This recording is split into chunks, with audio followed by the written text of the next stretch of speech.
नमस्कार दोस्तों,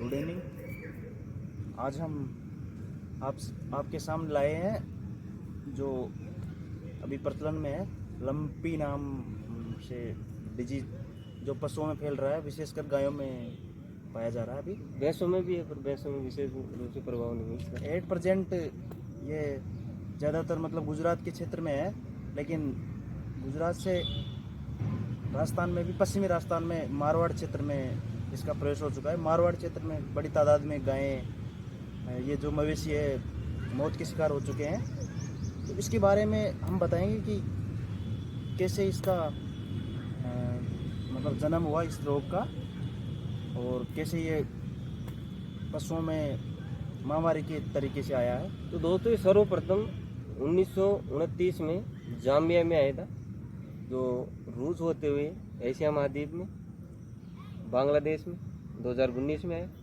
भारत में सर्वप्रथम उड़ीसा में मिला था 2019 में, मयूरभंज नामक एक स्थान है, वहाँ मिला। पिछले लगभग 16 महीनों से भारत के लगभग 15 राज्यों में अभी तक फैल चुका है। ज़्यादा इसका मृत्यु रेशो नहीं, लगभग 10% है, जो विशेषकर कालू जी ने बताया था कि गायों भैंसों में और विशेषकर प्रभाव इसका गायों में।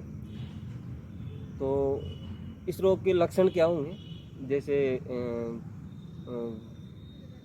गायों या भैंसों के गांठनुमा बन जाता है और गांठनुमा शरीर हो जाता है, त्वचा पर जैसे अपने होता है मतलब गोमड़े टाइप का, तो उस टाइप के बहुत सारे पूरे शरीर पर हो जाते हैं, जिसमें मवाद का बहना ऐसे, वो बहुत तकलीफदेह होता है, जो पूरे शरीर पर हो जाता है।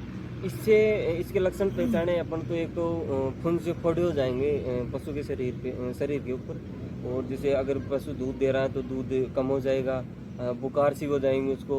और जैसे एक पशु के हो गया तो एक पशु से दूसरे पशु में ये फैल रहा है, और मतलब इसके ये फायदा है कि ये इंसानों में नहीं फैल रहा है। हाँ, संक्रमित रोग है, पर पशु से पशु में संक्रमित होता है, पशु से मनुष्य में नहीं आ रहा है। एक लक्षण और भी है इसका, जैसे अगर मान लो पशु प्रसव के दौरान है तो उसका पूर्व काल पर प्रजनन हो जाता है, और अगर ये रोग किसी पशु के हो गया तो वो अपनी प्रजनन क्षमता खो भी सकता है। और अगर कालू जी ने बताया कि अगर गर्भकालीन है तो वो गर्भपात भी हो सकता है। ये जैसे वायरस कोरोना हो गया, पोलियो हो गया, HIV हो गया, रेबीज हो गया, ऐसा वायरस ये कभी ख़त्म नहीं होती दोस्तों। जैसे कोरोना 15-16 महीने में ही लगभग पूरे वर्ल्ड में फैल गया था, तो ये कभी समाप्त होने वाला नहीं है दोस्तों। ये जो मानवीय भावना से जुड़ा हुआ तथ्य है, इसको आप हल्के में ना लें, सीरियस तरीके से ले, जैसे कोरोना को लिया गया था।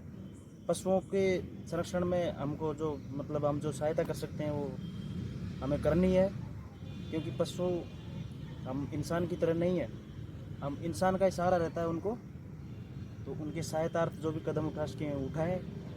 तो इसकी सावधानी बरतने के लिए मतलब कि जिस पशु में हो गया तो उसके होने के बाद में क्या करें। रोगी पशु को अकेला क्वारंटाइन करते हैं। जैसे किसी व्यक्ति को कोरोना हो गया तो उसको क्वारंटाइन करते थे, उसके लिए अलग खाने पीने के बर्तन, अलग से सब कुछ, अलग से रूम, अलग से सब कुछ व्यवस्था की जाती। वैसे ही पशु के लिए अलग से सब कुछ व्यवस्था की जाए, खाना पीना, उनके लिए बर्तन। सार्वजनिक चीज़ों का प्रयोग नहीं करें। जैसे गांव में पशु को पानी पीने के लिए खेल होती हैं, उसमें सार्वजनिक रूप से सभी पशु पानी पीते हैं, तो उसका प्रयोग निषेध है। निषेध है मतलब अपनी सुविधा के लिए इसका प्रयोग नहीं करना चाहिए, ना करें तो बेटर रहेगा। दोस्तों यही है, इसके बारे में आगे जो तथ्य सामने आएंगे हम उनसे अवगत कराएंगे आपको। देसी तौर पर गांव में हर जगह डॉक्टर उपलब्ध नहीं हो सकते, ना ही हर जगह अस्पताल हैं, लेकिन इसके क्या क्या नुस्खे अपनाए जा सकते हैं अपने घरेलू तौर पर, वो हम आपको बताएंगे आज। इन नुस्खों से पहले कि हो सकता है अगर गांव में आसपास अस्पताल हो और डॉक्टर उपलब्ध हो तो सर्वप्रथम डॉक्टर से सहायता लें, उन्हीं से इसके बारे में चर्चा करें। क्या उपाय है वो उन्हीं से जाने। हमारा हम कोई डॉक्टर नहीं, कोई अनभिज्ञ है इन चीज़ों से, पर सर्च करके तथ्यात्मक जो बातें हैं, जानकारी है, वो हमने एकत्रित की है, जो हम आपको बताना चाहते हैं। जैसे नीम की पत्तियाँ लेंगे, सबके गांव नीम होती है, नीम की पत्तियाँ लेंगे और उसे पानी में उबालेंगे, पानी में उबाल के पशुओं को नहलाएंगे। फर्स्ट ये हो गया।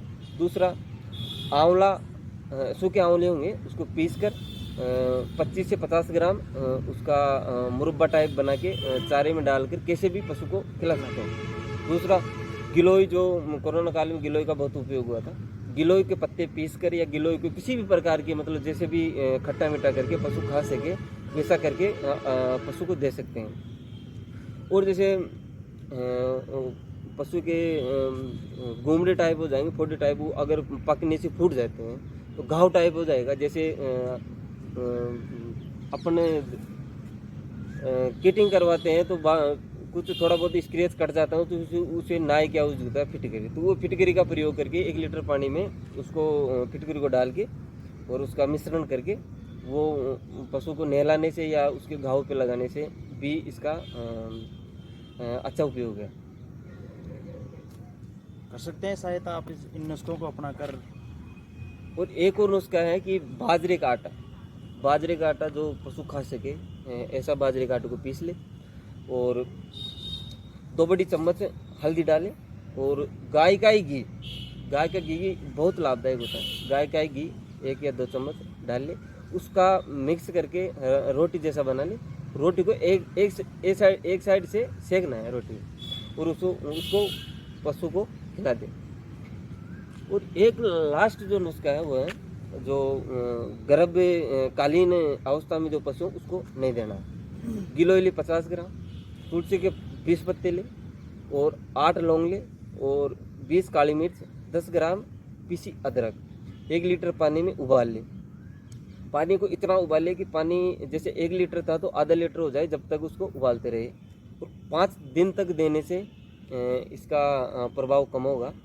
ये हमने तथ्यात्मक जानकारी एकत्रित की है, उसके माध्यम से ही हम बता रहे हैं। दोस्तों, उम्मीद करते हैं ये वीडियो आपको अच्छा लगा होगा, और अच्छा लगा तो इसको लाइक शेयर सब्सक्राइब करें, और जहाँ तक किसान भाइयों के तक पहुँच सके वहाँ तक पहुँचाए। धन्यवाद।